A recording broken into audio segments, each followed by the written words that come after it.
I am just incredibly thrilled with what happened with this garage door when Joel came by, and this door, I believe, is 25 years old.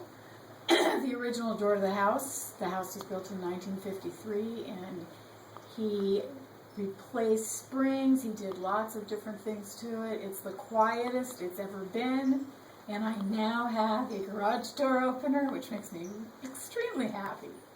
So couldn't be a happier customer.